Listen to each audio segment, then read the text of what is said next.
अस्सलाम वालेकुम हाज़रीन ऐं नाज़रीन, उम्मीद कयां थो तव्हां सभु ठीक ठाक ऐं खैरियत सां हूंदो। अॼु जी अपडेट में सभिनी दोस्तनि खे ख़ुशि आमदीद।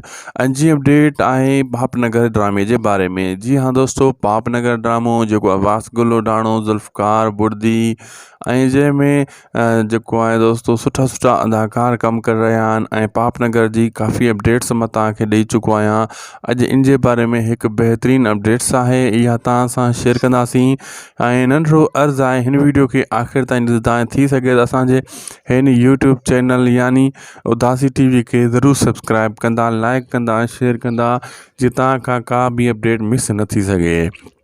हलूं था अॼु जी अपडेट जी तरफ़। दोस्तो, पापनगर जी ॿिए स्पेल जी जेका शूटिंग आहे आख़िरी मरहल में पहुती आहे ऐं काफ़ी सीन कल्ह ऐं अॼु जेका शूट कया विया, अब्बास गुल उडाणे जा सीन शूट कया विया, कुझु ॿिनि अदाकारनि जा ऐं सुठी सुठी लोकेशननि ते ख़ूबसूरत सीन शूट कया विया।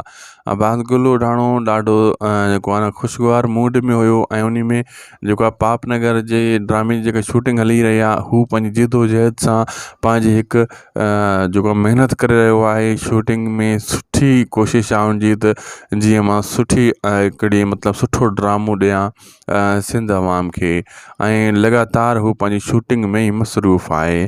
तमामु जल्द ही ड्रामो साम्हूं तव्हां ऐं असांजे अचण वारो, ॿियों टीज़र रिलीज़ थियण वारो आहे।